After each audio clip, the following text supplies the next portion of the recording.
Lesson 5.2 Inverse function. So we can define inverse function based on any given original functions, such as if we have fx equal to maybe x minus 4, okay, then how to determine the inverse function?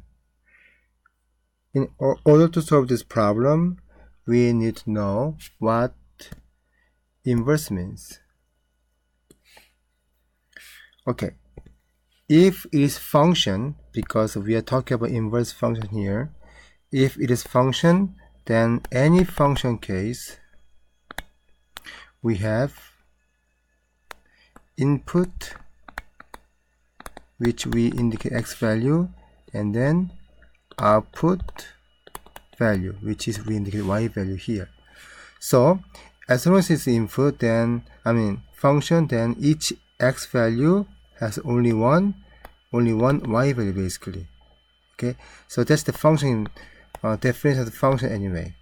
Now inverse means you are switch y become x and x become y. That's what this means.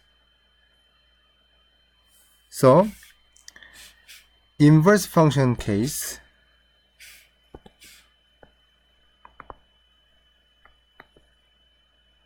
input value, this is the original y value, and the output, which will be original x value, even though we will indicate this is x, this is y. Okay, then you want to find out inverse function of this function, then you need to switch this function as y equal to x minus 4 first, and then switch x and y position here.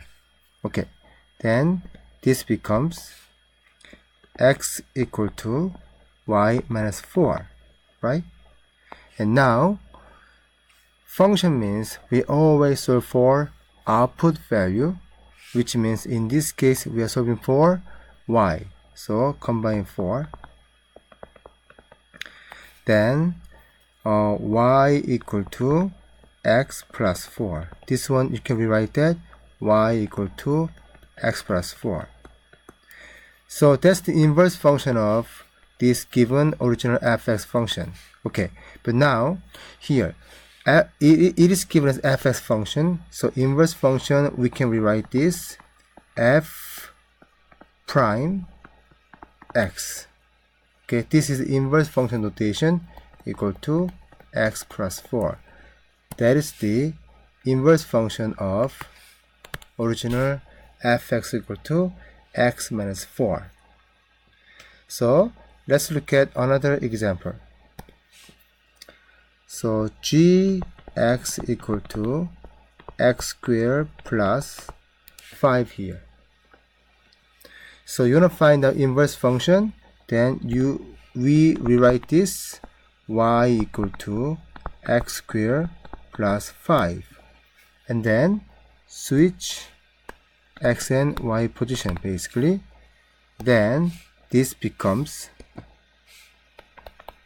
x equal to y squared plus 5, and then now you substitute 5, then y squared equal to x minus 5. So you can rewrite this y squared equal to x minus 5, and then you take square root, don't forget plus and minus, then y equal to plus and minus square root x minus 5. So this case, unfortunately, we cannot say there's no inverse function exists unless we limitate the direction here, either plus side or minus side. Okay, so then anyway we can rewrite this g inverse x. Now as I told you, we determine either square root of x minus 5 or negative square root of x minus 5. Otherwise it won't be the function. Let's look at one another example. Given h x equal to x cubed. Same way, we want to find out inverse function. So rewrite this y equal to x cubed and then switch x and y position. Then this becomes x equal to y cubed. Okay, so you can rewrite y cubed equal to x and then cubic root both sides, then y equal to cubic root x. That is the inverse function of this original function. So you can rewrite using functional notation h prime x equal to cubic root x. Okay.